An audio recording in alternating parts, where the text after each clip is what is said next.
On tonight's episode of Don't Panic, we are Mountain View centric. That's right, Google, and Google. We talk I/O 2014 and all the things they announced, going all the way from Android One to Material Design, Android Wear, and Android Auto. We talk Chrome OS and what does it mean to be an ecosystem. We've got so many thoughts, great opinions. If you want to learn a thing or two about Google, this is the show to watch. So stick around, Don't Panic, coming up next. This is Don't Panic, episode number 53, recorded June 30th, 2014, on Android, Chrome, and the Google universe.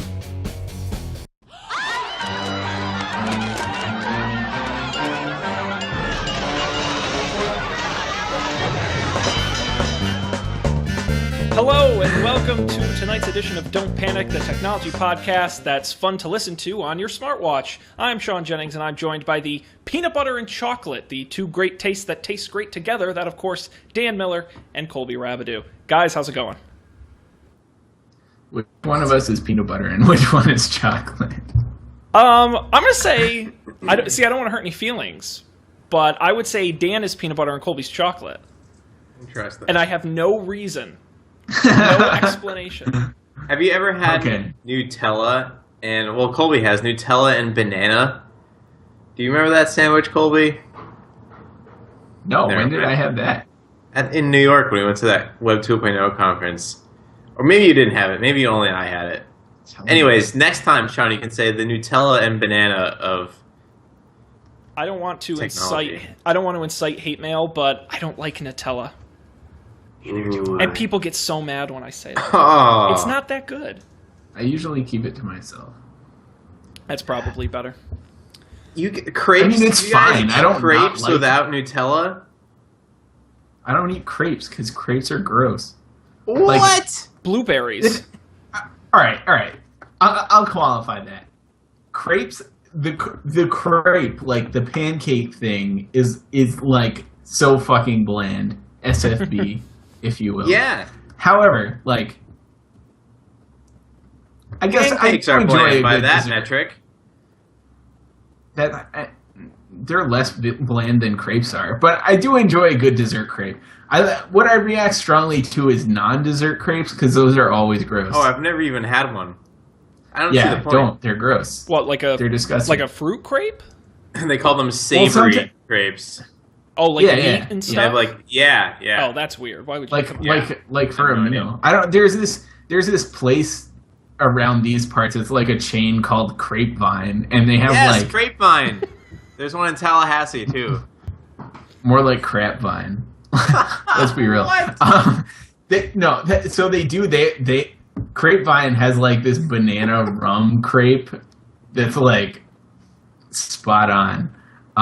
But they also have like meal crepes that are gross.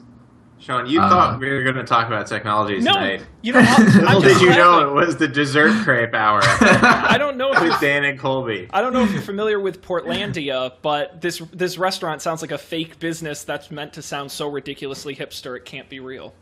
It's not that hipster. It's not even hipster. Putting anything in a crepe? It's the Pinkberry of crepe places. That's just on its surface. You just think about that. That's funny. It's the Pinkberry of crepe places. That may be our show title. All right, come on. We gotta move on to technology. Sadly, I know how much fun it is talking about very specific restaurants, but we have to talk about the big announcement from last week, and that would of course be Google I/O Developers Conference that took place. What was it? Last Tuesday, so almost a week ago. It was all week.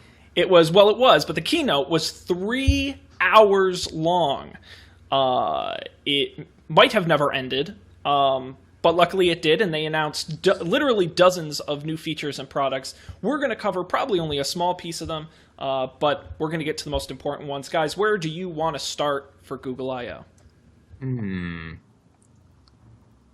Well, let's start like all good stories at the beginning. What is Android One? I didn't understand this. Okay, so Android has seen explosive growth over the past couple years. Why is that? Well, it's not because Android is necessarily a better phone than, say, an iPhone. It's because Android is insanely cheap and essentially given away in third world markets. So Google has decided to capitalize on that by creating a program called Android One, which is a hardware reference model that other manufacturers can use to build Android phones that they know will work. It allows them to create high-quality phones at low cost because Google does all the work in designing the phones and making sure the parts work. All of these phones will be running stock Android, and they will receive automatic updates as well. One that they proposed is coming out this fall in India. It's a 4.5-inch display, dual SIM, and it will cost under $100. Partners include Carbon, Chromax, Spice, which I guess all make phones. This is something you'll never. It's not like a Spice. deodorant manufacturer. Spice, making Is that sexy New phones. Spice? That's Old Spice. New Spice makes phones. There you go. Oh, okay. There you go. Branching I like out. that. So this is something you'll never see in the United States. It's a program solely designed to put nice, quality, cheap Android phones in the hands of the international market, where they may not be buying a Galaxy S5 or a fancy phone. But they also don't want them to have no features, so that way, in the long run, if they don't support Bluetooth or they don't support NFC or things like that, they want to have those features in these cheap phones. So it's kind of that middle ground. Google's doing the legwork. Does that answer your question? Yeah, I guess so. Yeah. So it's just a program. It's not. It's anyone can build an Android One phone, or are these specifically Google set out things? I suppose if you're a manufacturer and you want to build one, you can probably just ask Google and they'll give you the information. It didn't sound like it was some crazy proprietary thing. I mean, obviously they're happy to see people. It's a combination of they want to see more Android phones sold, and they also want more phones to be running up-to-date versions of Android, stock versions of Android, and what they're afraid of is these companies are going to start doing, Tizen and start doing crazy things with these phones, and they'd rather have them just be regular stock, nice quality Android phones. So Google will do the work for you to make sure they get what they want. Cool. I'm on board. All right. Why don't we talk a little bit about material design? So Yeah. this wouldn't be the first time a large electronics manufacturer has said, we're going to do one interface across all our devices. We all love Windows 8, and that really worked out well. Google has decided they're going to attempt to do the same thing under a heading they call material design. Well, what does that mean? I don't know entirely, but I'm going to guess. It's kind of this... All right, you go ahead, Dan. Maybe you know. No, this is like a Johnny Ive designer thing. It's like, oh, you can really feel the design here. Colby might know what they're talking about. I don't really know. To be honest, I'm not sure. So, I'm not sure if I actually do. I mean, I think the general idea is it's like, I don't know, there are like layers that kind of all the videos reminded me of kind of a like parallax scrolling type stuff where like scrolling affected all different parts of the thing. So I don't know. I think the core idea is, we talk about iOS being flat, right? It's shapes that sort of don't run into one another and they do flat. Well, Google has said we want to do flat, but we want to do layered flat. So it's, and they had all these diagrams and stuff, but imagine laying pieces of paper on top of one another, which is actually one way how they designed this material aspect, where things can move kind of fluidly independently of each other, but on multiple levels, rather than just being completely flat. And essentially what that means, and it's very hard to describe if you can't see it, but it's a lot of bright colors. It's a lot of whooshy, as Colby would do, kind of this very, very whooshy, very like animated. Hula dance. And the other main tenet is that they want as few buttons on screen as possible. So one really great example is in the music player. If you're not playing a song currently and you're just looking at the album art, all there is the play button, right? They don't show you the volume controls, the skip buttons, because you're not playing the song. It's not until you hit play that you actually see the full controls. It's this idea that they want to remove as much of the barrier as possible to using this interface. The other idea is that this interface scales well because it's in all these little sort of arranged pieces, that it can be scaled to, as far as Google's concerned, literally everything. Your watch, your car, your television, your laptop, your tablet, your phone, and so on. So I think the thing... So the interesting thing I got from it was less that... I mean, yeah, it looks nice, right? It's like a visual redesign, but it seems like they have a very defined set of guidelines for how apps should look and how apps should do this and how apps should handle a variety of screen sizes, which I think is pretty good and interesting. I don't know, in general, I think Android apps look less good than iOS apps. But Google had the Halo theme thing that they were pushing a few years ago that was supposed to unify everything, and only last I checked, only some apps actually do that with the tabs on the top and all the the ribbon, Office ribbon-esque thing. So what's incentivizing any other app to make this a reality? I think you're exactly right. I mean, I'm pretty sure we talked about this on last week's show.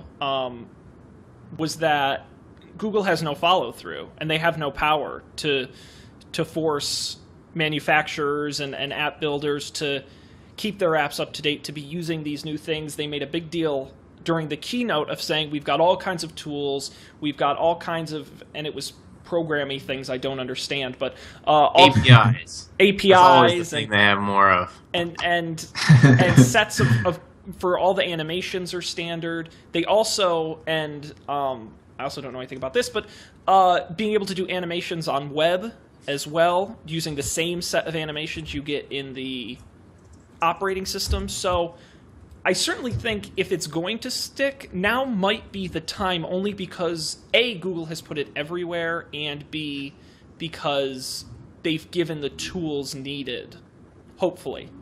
I mean, I think it's really interesting, and I think it's something that Google really needed, was to create a unifying set of design standards that looked modern, and whether it was material design or something else. Yeah, I think where it comes in is for, obviously the big, hundreds of millions of user apps are all have pretty good designs, right?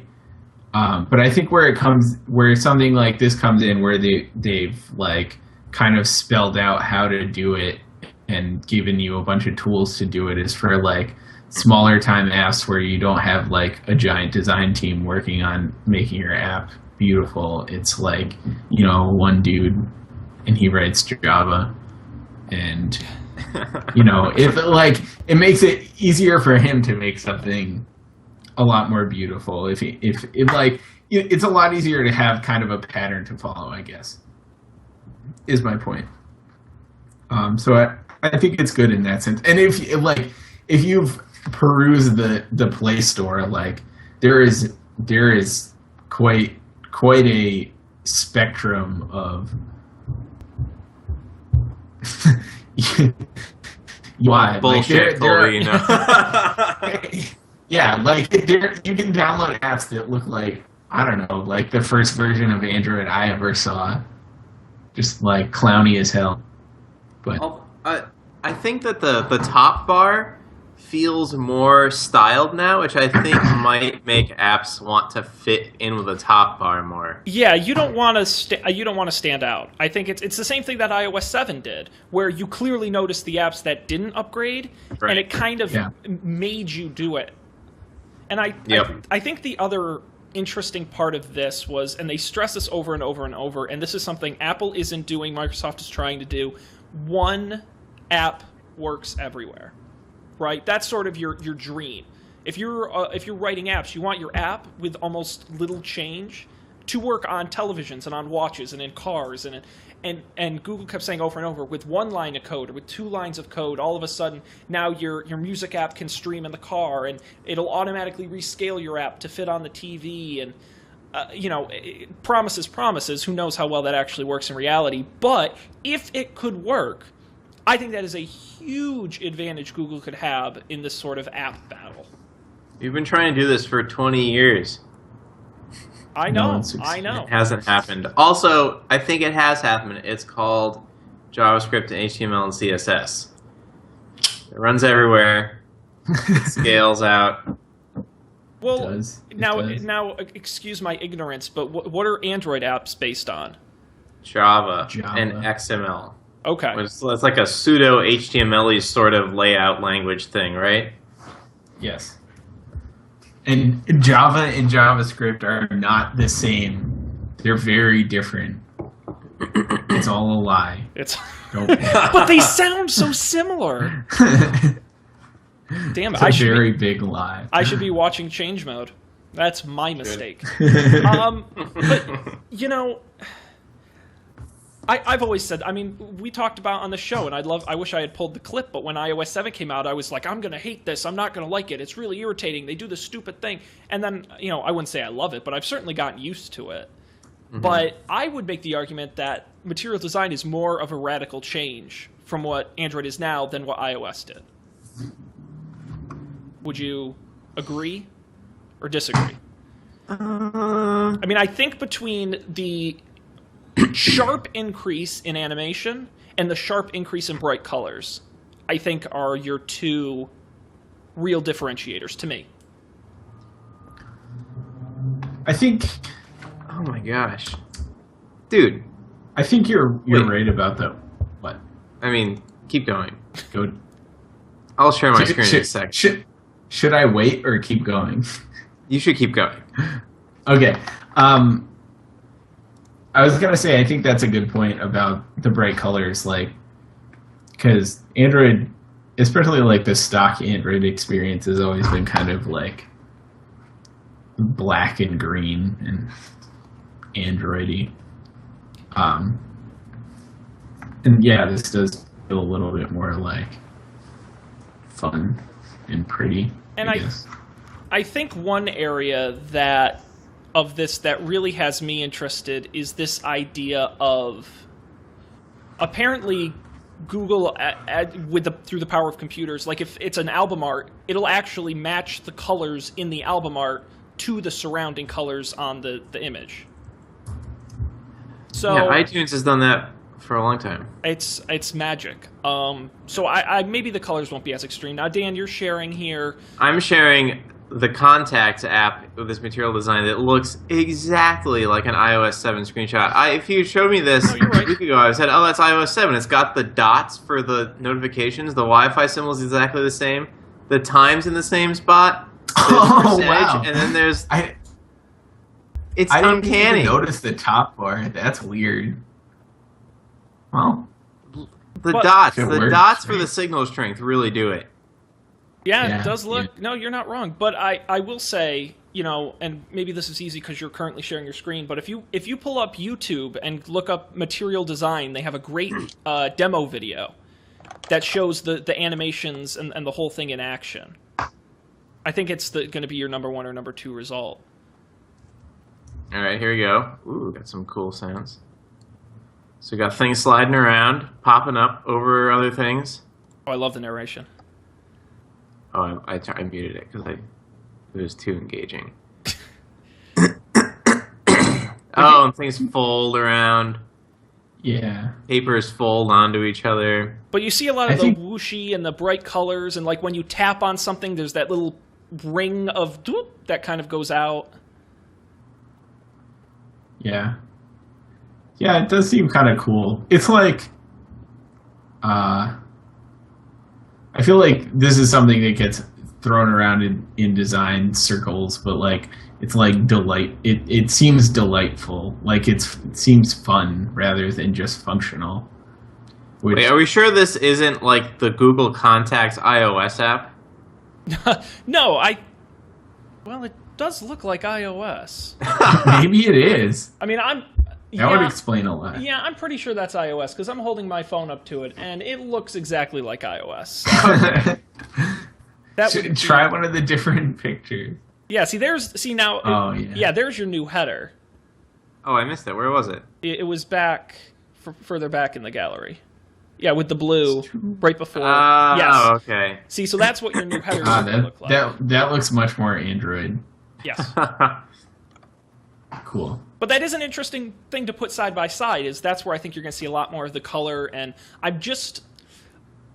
I appreciate the style and the design and making it fun and interesting, but I also don't want it to be a clown operating system, and I don't want it to be, you know... This is exactly what you complained about with iOS 7. Yeah, you're right, and this is even worse. Oh. Sean, you're a clown operating system. Oh, ouch. I'm burned. Yeah, so I think it's interesting, and I think this idea of having it everywhere is what appeals to me. I don't really care what it looks like. I only care that it looks the same everywhere. But maybe that's just me. Yeah, I mean, I'm not sold. Are you sold on the idea of one design for every screen size? One design language for every screen size? I don't know. It's like... should see. Facebook Paper become the desktop Facebook experience? Because clearly a desktop Facebook experience shouldn't be the mobile experience. I think we've figured that out. Right. Yeah, I mean, it's hard to say because people, I don't know, you use a desktop computer much differently than you use. So, I'll qualify this. If you have pre-phone experience of using a desktop computer, I think you use a desktop computer much differently than you would use a phone or a tablet. That being said, if you're of the only have a phone and or tablet persuasion, maybe this makes more sense. But I think the value comes in, and this is why I think Google's doing it differently. Other companies just say, well, we're just going to up the resolution and it's the same app. Google did that when they first started doing tablet apps, was they literally just resized the resolution. I think what's smart, and if you look at all the demos that they've ran, it's not the same look. It's the same elements. It's the same colors. It's the same code, which I think is a big advantage to developers. But the interface is not at all the same on a watch or on the car, but yet your app's going to be able to work across them. I think that's where Google's being smart. So here's the thing I'm skeptical about is how much it will be the case that that's actually the same code, or that it will actually be that easy to make your thing look awesome on every screen size, right?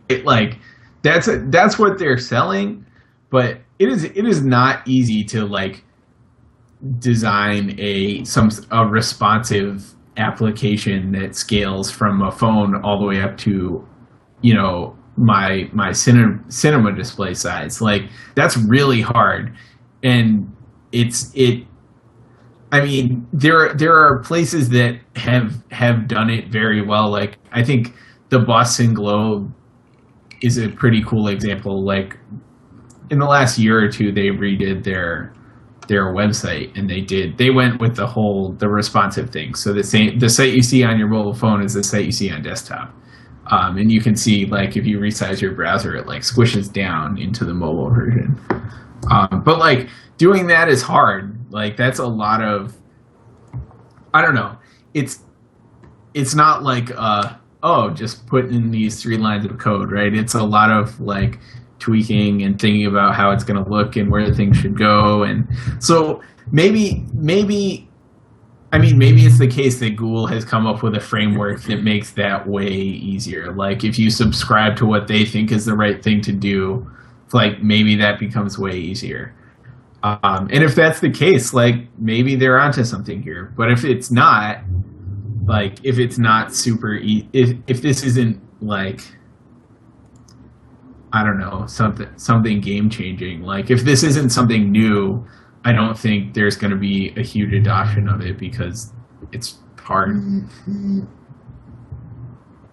Yeah, I promising, but still questionable, and with a healthy amount of skepticism. But if any company can do it, I'm optimistic that it's Google, and I think it's something they really need. So, what if Apple was like whatever OS 10.11 or whatever we're gonna be on next? OS 11 is like, and iOS 10 is. They say we're gonna have a unified design language across Apple TV and iPhone, iPad, desktop. They would be in a much better position to do it because they have such a track record of converting all these people to different design languages, and they control all the hardware and software. That's true. Yeah, I think that's a fair point. Yeah, go ahead. Oh, that's all. I thought we were gonna say that's something. all. Yeah, I was just like, I think no, but that is. I'm looking forward to them doing that if they do it. If they don't do it, I think it.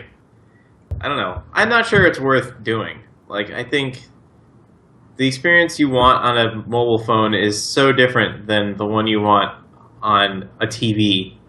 Yeah, I think you could make the argument for 2 or 1. I mean, you obviously don't want 100. I mean, I could see mobile, not mobile, but.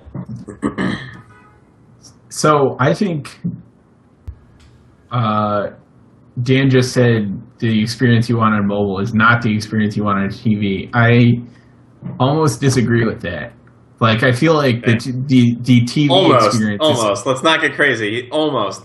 I'm not committing to anything, but like, I think the TV experience is a lot closer to the mobile experience than it is to the desktop experience, if that makes sense. Yeah, but you use mobile phones with your hands, and you use a TV by selecting with like a 4-directional D-pad around a pre-selected amount of things that you can use.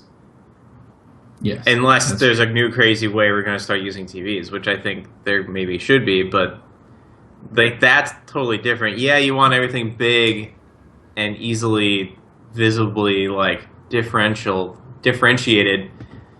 But desktop is very precise with the mouse, and phone is very imprecise with your thumb, and the TV is like a weird hybrid where it's very precise because you can't do anything else but what it lets you, but it has to be so big because you're sitting so far away from it.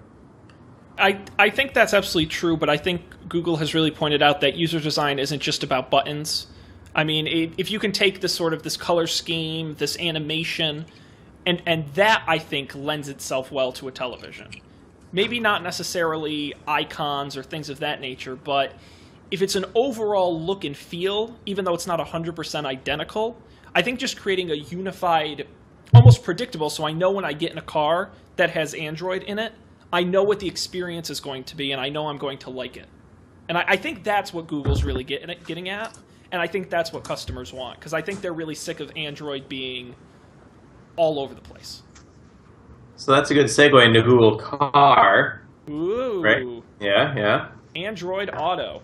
Well, let's talk a little bit. Android Auto. Android, right. Google Car. Well, see, when you say Google Car, I think of the self-driving. Oh, that's right. That's a totally different thing.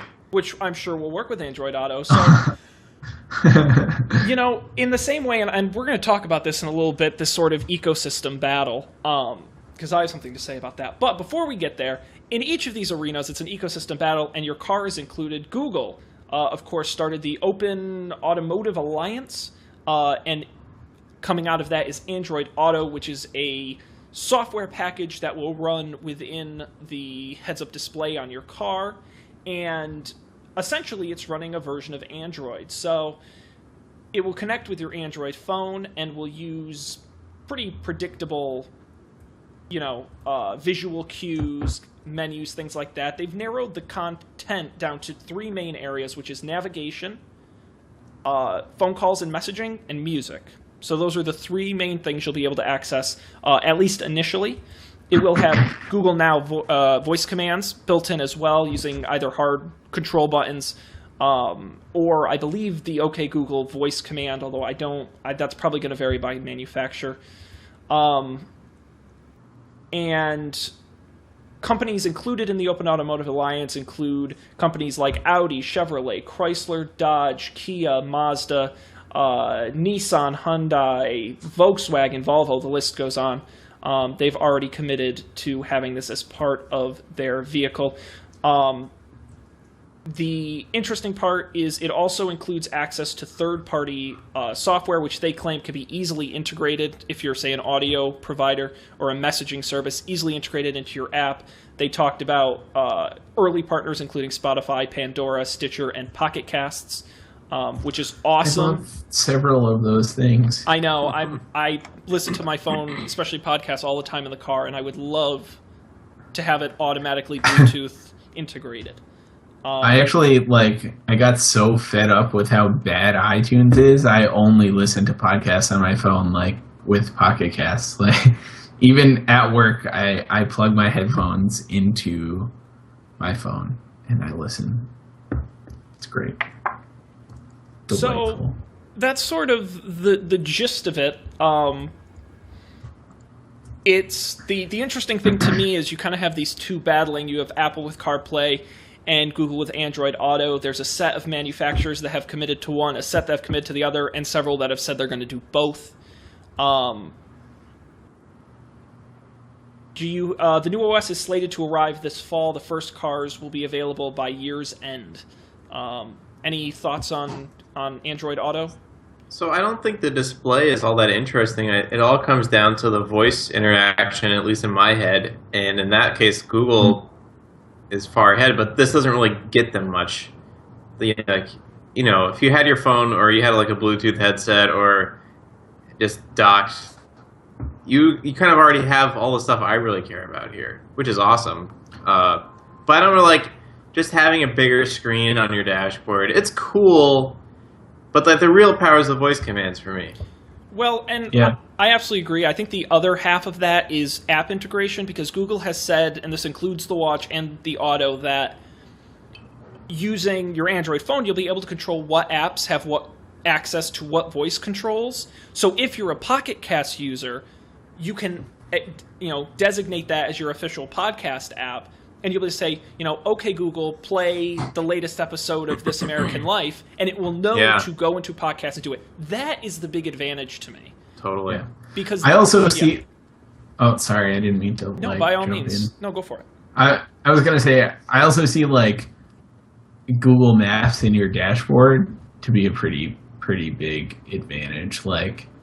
It's one thing to have Google Maps on your phone, in your...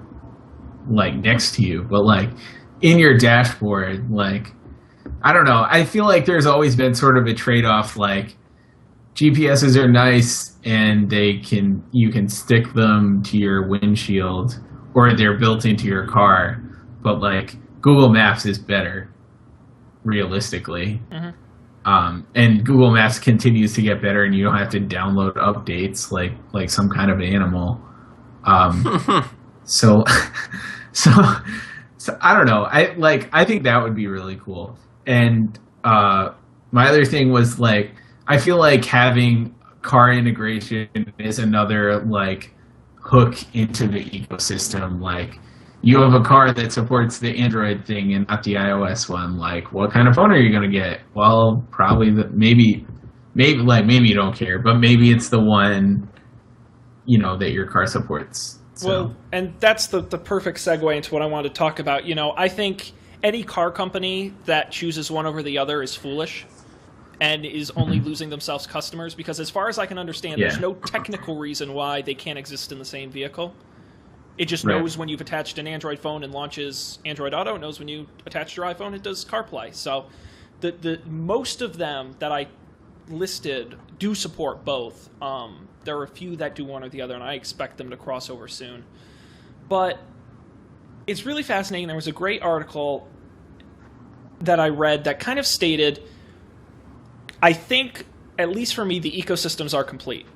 At least between Google and Apple, who I think are the two big players. You can maybe throw Amazon in there. They're not quite as robust, but they're close. And it's very... I'm going to make the comparison to the two-party political system. I'm sorry to get political, but I'm going to do it.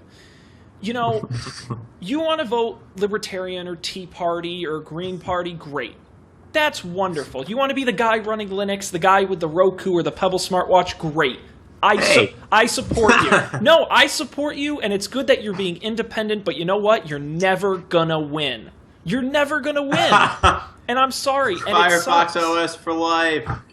And you know, you can fight it all you want, and you can battle it, but Apple and Google have created, I think now, finally today, complete silos within their respective things, and there's no more crossing over. There's no more sharing. I had somewhere in my mind, I had this dream, this beautiful vision that Android Wear smartwatches would work with iOS, and I'd be able to have my iPhone and wear my Moto 360 watch, and that would just be great. And then I realized that would never happen. That would never happen. It's true. Because now that Android has its fingers in so many things, and iOS has its fingers in so many things, you can't share anymore. You just can't, and that really bugs me. Yeah. So one thing I feel like, I mean, Google obviously has computers, but I don't think they've succeeded in the like laptop. But I would make the argument that now that Chrome OS can run Android apps, and the fact that they are much more integrated with Windows than Apple ever thought of being, I think, while it's not 100%, I think you can get most of the way there. What's more integrated with Windows? Well, things like Google Drive, Google Photos, just having more integration, at least today, than iCloud has. Although it's getting better. Oh yeah, and but that's not just Microsoft. Those things work really well on Macs too. Yeah, so I think, at least as far as your kind of laptop, desktop is concerned, I think Google gets a little slack. They have apps for all their stuff on iOS, like Google Drive and Gmail and Maps. Yeah. Speaking of Chrome OS,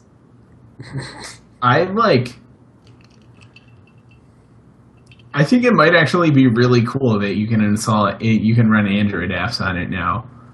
Like, it actually, like, the more I think about it, it's like, yeah, that's what I want. Like, I want, like, I don't know, a tiny little Twitter running in the corner, like a panel that I can pick up and read. Like, it sounds like I don't know if I actually want it.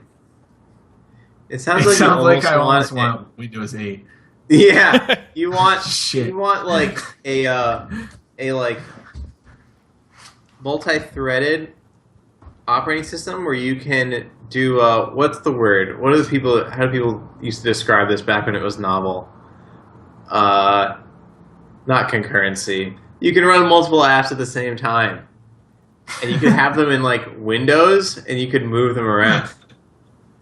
What? That's not the thing, though. I like the idea of having like things that aren't important to what I'm doing, like Twitter or Facebook being like their smartphone sized selves and not like the whole thing. Like I maybe it's just because I work on the mobile site all day, but I find desktop Facebook very overwhelming and like kind of unpleasant. It could also be that I have so much all my work stuff is in desktop Facebook, so it's like generally just overwhelming. I think what it is, my guess would be, on Chrome OS the idea was, people will build Chrome web apps that would be like running a app on your desktop. And I don't think anyone actually built those. And I think Google realized we could just save ourselves a ton of work by taking the existing Android apps and just letting them run on Chrome OS. And I think that's what it is. It's really a shortcut. And I think there's a whole, like, a certain category of things that you kind of just get for free, like Spotify or something. It doesn't, I mean, Spotify's a bad example because they have a very good web player, but like, something like that, it doesn't need to be gigantic. Like, my Spotify is never gigantic. My Spotify is just like 95% of the time is just like hidden behind all the other windows that I'm actually doing stuff in. It could easily just be, the Android app like running on on my desktop. Dan is not convinced. No, he's not. It's like when I don't people know. say the iPad would just be so great if it had mouse and keyboard input. That's called a MacBook Air. They already make that. But I don't know. It's not about. I don't know what it is. So It's just like looking at the screenshot. It just I don't know why. It just like I'm like yeah, So I want agree that. with you that those sorts of experiences are nice, but there's no reason that existing applications shouldn't offer that experience, like the iTunes Mini thing or like the Twitter Mac app that's basically the size of a smartphone app on your desktop. But is there a way to do that in browser? Because that's all you have on Chrome OS. You don't install. Sure, if you do the I Chrome think you app kind thing, of you do can now. set the size of the window. But why would... Chrome lets like I think it'll do it on like other operating systems too. You Yeah. can like break apps out into like separate windows and effectively apps, and they're just like Right. the Yeah. web app running in a Chrome shell. If I think it's more... I don't think it's the idea that people want to run apps on their Chrome OS. I just think it's Google saying, we have a million Android apps. Why don't we just put them Right, on Chrome right. OS? You know, like, I agree it may not be the most intuitive or smart design decision, or if you want to use Android apps, do it on your phone or tablet. Like, I get that. But to me, No. the upside is way bigger than the downside. Yeah, I think you're right. I think that's the reason they're doing it. But also, I don't know, for whatever reason, part of me wants it, and I don't know why. I don't know. I think why. it's that I sim- don't even like Android apps. I I think don't it's- have. I don't. I hate all the Android apps that I use. I think that's fair. But All right, why don't we talk about what I'm most excited about? Sean Android Jennings. Wear. the I LGG. want a smartwatch. So, we've talked about this on the show before. Android Wear is the name of the operating system. It's been previously discussed and previewed. The big thing we got here at I.O. was a longer demo and talks of hardware. They announced technically 3 smartwatches. 2 are available now, and 1 will come in the fall. The 2 available now, one is made by Samsung, surprisingly enough, which competes with their own Tizen watches. It's called the Gear Live. It's already available to pre-order. It's $199.99. It has a 1.63-inch Super AMOLED display, dust and water resistant, and a heart rate sensor. It will work with any Android phone running version 4.3 or higher, not just Samsung phones, a big advantage over their current phone. There was also the LG G Watch, which is available now for pre-order. It's a little more, $229.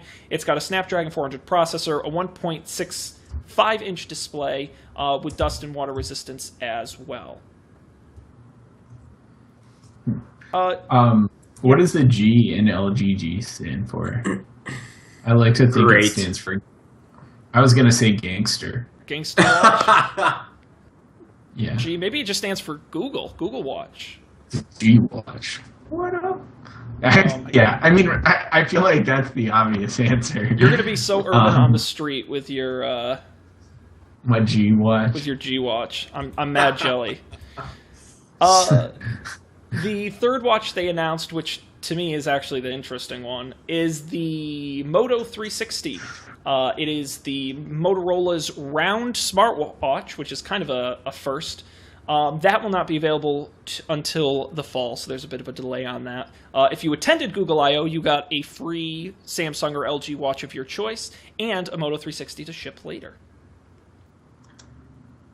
Speaking purely on hardware, what do you guys think of these watches? The square ones look dumb. Okay. The They don't- Samsung like, one I looks don't- especially garish. Yeah. Yeah, yeah. The LG is a little more toned down, but like it. I don't know. I don't want to buy one of those any more than I want to buy a Pebble or one of the regular Samsung, the previous Samsung watches. So Was the Galaxy Gear was the old one? yeah, the Gear 2 and the Gear Fit are the one out now. Fit is the kind of narrow, long one. Mhm. Maybe we should just get this out of the way. I mean, are you guys pro or anti smartwatch? The smartwatch. Okay. The smartwatch is the smartwatch. The Gear 2 is the one that as not they are sure. today. We'll preface it with that. So, I haven't worn my Fitbit in a week, Colby. and I kind of like it. Like, which is crazy. It's been a part of my life for like a solid year. Like every day, I put it on and like looked at the app, and I don't know why. I think I forgot. What the fuck? I don't know why that keeps happening. I think I forgot it at home one day, and I was like, "Oh, this is kind of nice." Like, I didn't check the app. I'm still wearing mine, Colby. Yeah, I know. I might go back to it, but it's just like I know what one you less mean. thing to do. One less. It's like I was thinking about it. Like, what do I actually get from this? Like, I know how lazy I am. This is really what I get from this. I don't know. Yeah, Isn't it I don't know. valuable to know exactly how lazy you are? Can you quantify it?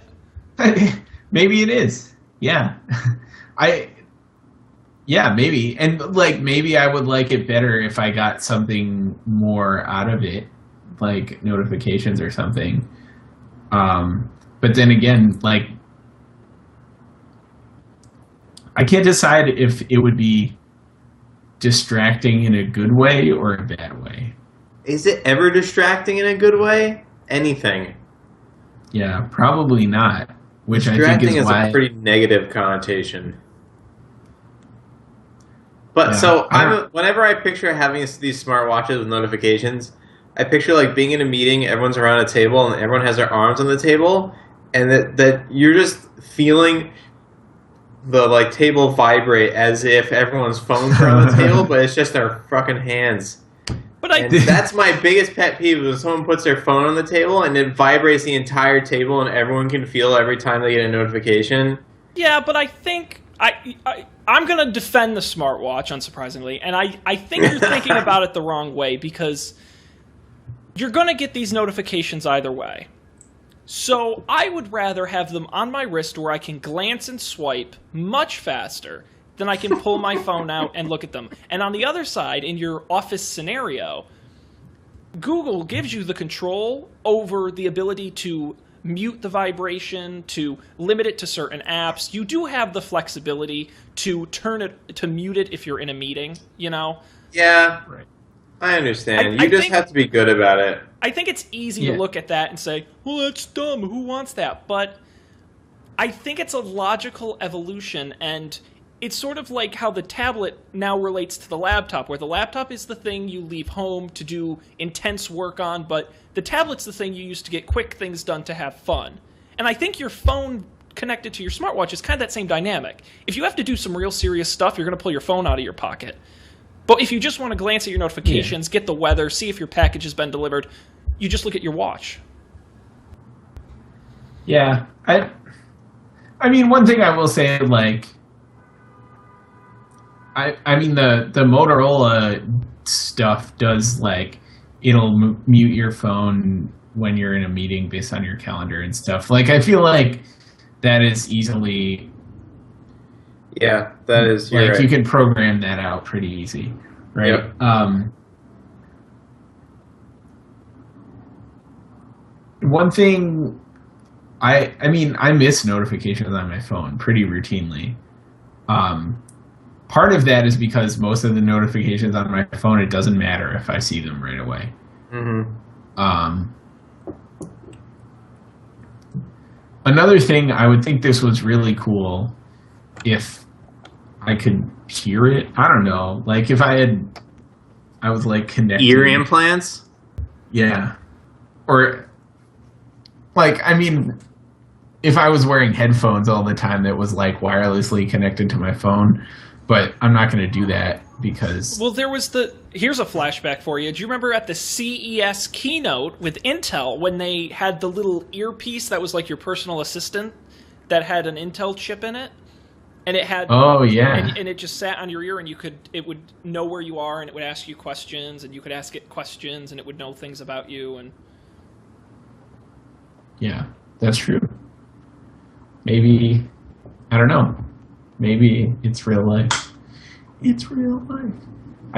I'm unsure. I'm unsure. I think in general I'm unsure about my relationship with my phone, like what my phone means to me. It's complicated, And- is what you're saying. Yeah, and I'm not sure what I want from it lately. I don't.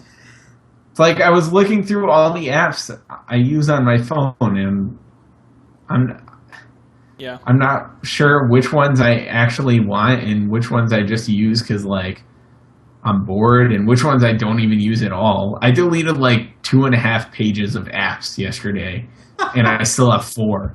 On a rampage. Yeah. There were so many. The problem with Android is that like they're not all on your home screen. They're all in that draw thing. So Yeah. so like you can forget about them. So it was a lot of things I downloaded once, and I was like, this is dumb, and I just never uninstalled it. Yeah, but I'm uncertain.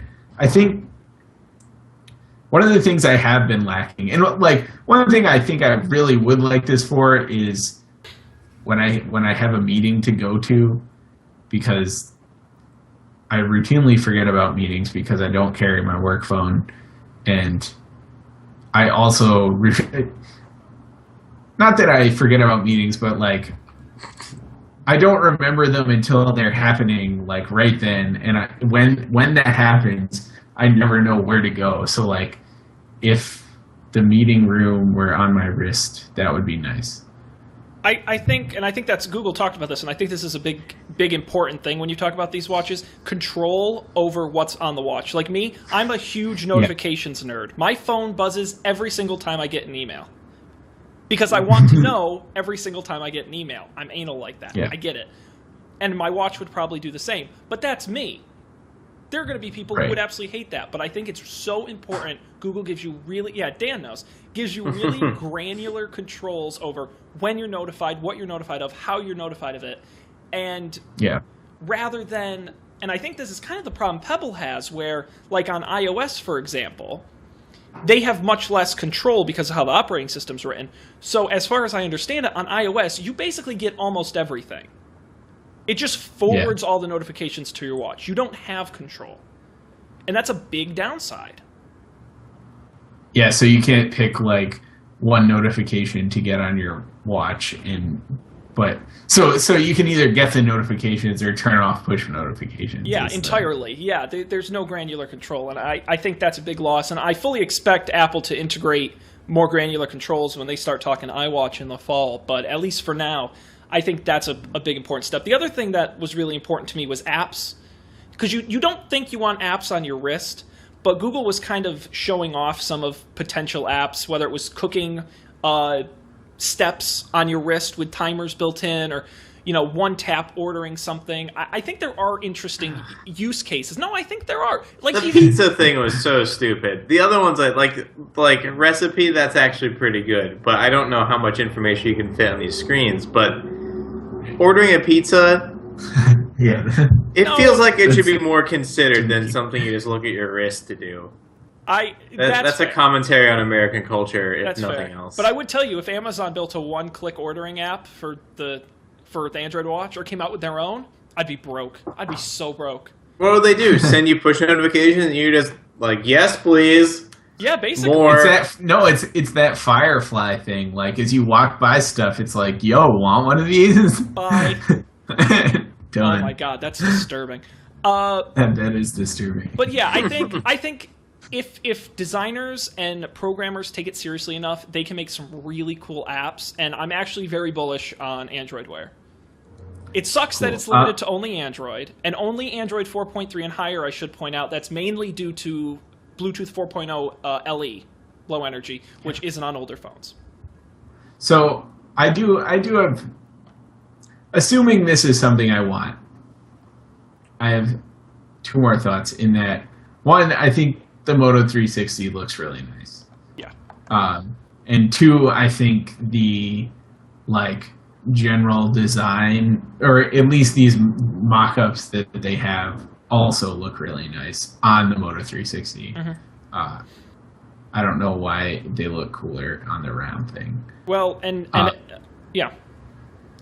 Yeah, and my only two concerns are like one, the battery, and the battery of my phone.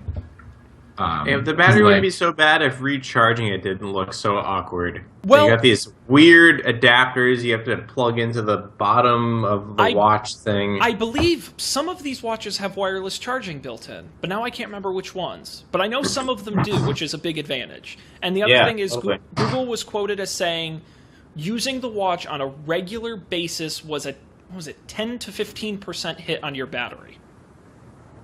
And that was you consistently using the watch throughout the day. So I don't think it's, Well, my other thing is the watch's battery itself too. Like, and also, it was several days it was quoted at. Yeah, the final thing is like I'm worried about how large the Moto 360 is because like the guy in this picture looks like he has pretty big hands. Well, and I'll just counteract that by saying all the people at the event who had the watch, I think the general consensus was, yes, it's big, but it's not as big as you think. Okay. So it looks bigger good. in pictures. So they say, a lot of people bore it up against fashionable watches that, aren't huge but are good size, and it was pretty comparable. So as far as I've read, it's not outlandish. Right. I have so many questions about this. My last and final question is like, what's the band situation like? Is this like a standard watch band type of thing? Because I would love to like buy a watch band on Etsy and connect it to my Moto 360. Because it's exactly the kind of thing I would buy on Etsy. That's an outstanding question, and again, I think that varies by watch and by manufacturer. I'm specifically concerned with the Moto 360 because the other one's ridiculous. Oh, they don't have a page for it on the Google Play Store. I actually don't know. I think it's because it's only in preview that people don't have the details. So that's a question. They do say next year we'll have to send someone to Google I/O. That's what I'm thinking. Just to get a watch. The G Watch, the LG G Watch, does have changeable straps with standard watches, standard sizes. So. Yeah. So I'm the real wild card is Apple. I think Google has a great start. I think it's a solid product. I think it's only going to get better with time. But if Apple does it right, they could totally blow them out of the water. Mm-hmm. And if you look at all the little things they introduced in iOS 8, better notifications and better search and all these things, you put all those pieces together and they could have a killer product. I don't know. It's a wait and see. Yeah. The other thing is like all the desktop integration stuff with iOS that they showed off. Like, who knows how good that'll be, but that seems very tempting to me. I have to double check, but I think Google also talked about, doing things like text messages from desktop through Chrome OS and things. I don't know if you can go as far as, I think you can. I don't know if you can answer calls. I think you can turn them down, if I remember correctly. So that is something that they did talk about. But then again, I mean, who's, let's be honest, using Chrome OS regularly as their everyday computer? I know one. Probably somebody. I mean, it's like maybe businesses who are cheap and buy a bunch of them, schools who buy a bunch of them, but I don't know anyone who goes out looking for a laptop and they're like, man, I can't wait to get my Chromebook. I mean, maybe that'll change. All you do is Gmail, which is probably all a lot of people do. Well, and that goes back to buying into the ecosystem. If you're a diehard Google guy, Chrome OS is 100% the way to go. Yeah. I'm just... We have a seal on the show. You're boring me, Sean. Yeah. Are there diehard Google people? Like, I feel like there aren't in the same way that there are. Really? Yeah. I've never met any. I feel like the Apple people are a little louder and have been around longer, but there are absolutely... Maybe that's it, that the Apple people have been around longer. Mm-hmm. I mean, there are Amazon fanboys. I mean, there's... Those I have not met yet. I know they're out there because they were interviewing them at the Fire Phone event, because I guess they had invited a whole bunch of them to come out to the event, and they were nuts. They were crazy. So, I always do this when they do these big announcements, and I sit here and I say, given the choice right now, would I buy all Apple stuff or all Google stuff? And I don't actually know how I would answer that. Because there's certain things of each I really like, and why this gets me mad that they don't talk with each other is that, I want to have because I like the Google services better. I like Gmail and Google Drive and all those sorts of things, because I'm not a fan of iCloud, but I like the hardware better and the apps better on iOS. It's like... Yeah. I don't know. I mean, do you guys have a thought on that? I agree with you 100%. Well, I was going to say, did you have a thought on Apple versus Google? Are you going to pick one? Oh. No, I'm You're pretty much Apple. Yeah, but I use Google services too. Like, I use Google Calendar and Gmail. I wish I could use Google Now. I think it's awesome. Yeah. I don't know what I would do. What would I have to do for a computer? On which side? On Google? On Google. I think Chrome OS, or I think you could get away with a Windows machine and still be part of the Google ecosystem. Because really, what's the advantage to Chrome OS other than the fact it's cheap? I don't know. It's the word. It's simple. You get like the OS updates automatically. You don't have to worry about any of the security problems. But you do lose out on a lot versus a Mac or a Windows. Most Mac and Windows users just use their browser. You're exactly right. No, you're absolutely right. Yeah, that's true. Yeah, I guess. I don't know. It would be tough because I'm still, as much as I've swayed from Apple stuff, Apple mobile stuff, I'm still pretty into my Mac desktop. I don't know if I could give up on that. Yeah. I would like to try a Chromebook as like a laptop thing. The thing is, I don't really feel like I need a laptop right now. Like, I mean, I have my work laptop, but I don't feel like I need a personal laptop. Yeah, that is kind of the downside of Chrome OS. It's like if I want a fun, light computer that's easy to use, I'll just use a tablet. Like, I feel like it's an awkward middle ground between power computer and fun, light laptop. Do we need it? Yeah, it totally is weird. In education and maybe businesses, people who buy it in bulk, I guess it makes sense. People who are diehard Google people, but I think for your average person, what's really the upside other than the fact it's irresponsibly cheap and simple? I think you lose a lot. An iPad is, it's more expensive, but. Yeah, I agree. So one thing that I don't know if you guys caught this, it was almost a side note in the keynote about the new Android OS, but it was that whole thing about I don't know, I forget what it was called, the app navigation thing with the cards, but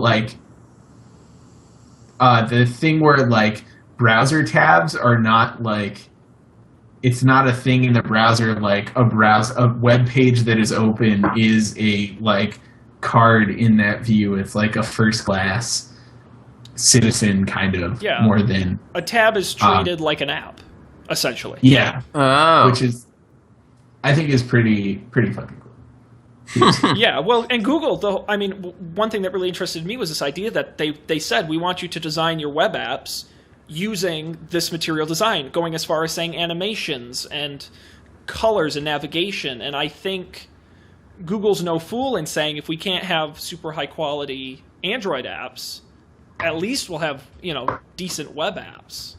Mm-hmm. Yeah. Yeah, I don't know. I just thought that was cool because I like the web. It's nice. I don't think we're going to have time for picks this week, sadly. That's we can push into next week. I'll give you both the opportunity. If there's is there anything else you want to quickly go over or talk about? We didn't get to everything. No, I think we covered a good amount. We talked about the protesters.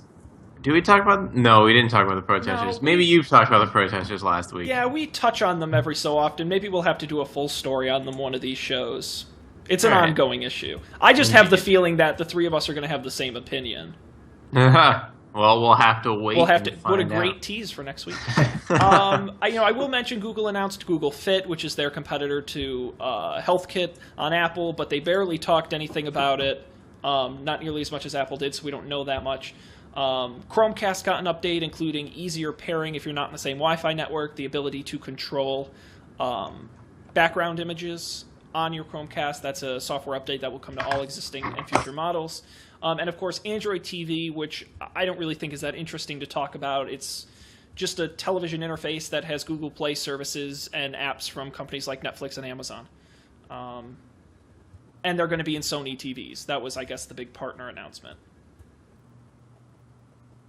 So, unless you guys have anything else to add. No. I think we did a pretty good job getting through most of that stuff. Man, and I had a great trivia challenge. Maybe we can do it really quickly. Okay. You want to end on a quick trivia challenge? It's Google Yeah. I/O themed, so it's not going to work any other Ooh, week. yeah. All right, let's Okay. do it. So I'm going to give you 5 Google products. Each of these products was announced at an I/O event from 2009 to 2013, one per year. All you have to do is put them in chronological order, from the oldest Okay. to the most recent, 9, 10, 11, 12, and 13. Are you ready? Yep. Yeah. Okay, Google Chrome for iOS, Chrome Okay. Web Store, Google Hangouts, Google Music, Google Wave. Oh. Can you put these in order from the 2009 starting and ending with 2013? I suppose we'll have Colby go first, and then Dan will follow him up. I Okay. trust you won't be sneaky to each other's answers, but which is the oldest? Google Wave. Okay. Second oldest, Music, Hangouts, Chrome Web Store, Chrome for iOS. I'm gonna say Chrome for iOS. Okay. Uh, Web Store, Hangouts, Music. so I did 2, so that's 2009, 2010. Yep, we're looking for which was 11. 11. 11 was the Chrome Web Store, Okay. Hangouts and Music. Hangouts, and then Music. Okay. Now, Dan, what is your guess? Which is the oldest? Okay. Oldest is Wave, Yep. then Music, Okay. then Hangouts, Yep. Web Store, Yep. and then Chrome for iOS. Is the most recent. Yeah. Okay. Well, let's tally up the score. And wow, you guys did abysmal. You each got one right. It was the same one. Google Wave is the oldest. But you all got, and the funny thing is, you didn't duplicate any answers, but you managed to get them all wrong. So here they are in order. Google, You really didn't cheat then. yeah, that's true. Google Wave 2009, Okay. Chrome Web Store 2010. You both had that more Okay. recent. That makes 2011, Google Music. 2012, Chrome for iOS. 2013, Google Hangouts. sense. Man, Google Hangouts was that late? It No, was. it I said, No way. Yep. I thought Hangouts was announced with Google Plus. I am pretty sure No. it was. Maybe I it should be more was, but specific. Google. You're thinking of like, no, it's like when it was the full suite of Hangouts, like when it was on Android and the whole. I assumed you would. I now you're thought gonna you just blame meant me. video Hangouts. Right. Oh, what a Excuses. douche. Yeah, whatever. Excuses. I don't want to hear it. Well, thanks to all of you out there for joining us for tonight's shenanigans. I thought it was a great show. I hope you guys agreed. We covered a lot of stuff. Of course, don't panic. We do this show every Monday night when we can at 10 p.m. Eastern, 7 p.m. Pacific But of course, if that changes, you should follow us on social media, facebook.com/don'tpanicshow, and on Twitter @don'tpanicshow. I'm on Twitter during the show, so you can always tweet at us with your feedback. And of course, don'tpanic.io is our website. You'll get all of our stuff there, and I highly recommend you subscribe. RSS, iTunes, Stitcher, we're available wherever finer podcasts are distributed. Gentlemen, unless you have anything to add, I do want to quickly mention last week we had a fantastic episode of Change Mode with Bob Nisko as our guest talking beautiful code. I recommend it's worth a watch. And then next week, we're doing Swift. I shouldn't say we're because I'm not doing it. They're doing Swift, the Apple programming language. Are you guys think you're going to be ready in time for the challenge? Maybe. What a great tease. Maybe. Yes, you're building to-do apps, right? To-do lists? A to-do list app in the Swift programming language, yep. Ooh, that's going to be a good one, and that's available at coffeeandbeer.tv, so definitely check that out. Thank you all out there for joining us. We'll see you next week with even more cool tech stories here on Don't Panic, but until then, good night.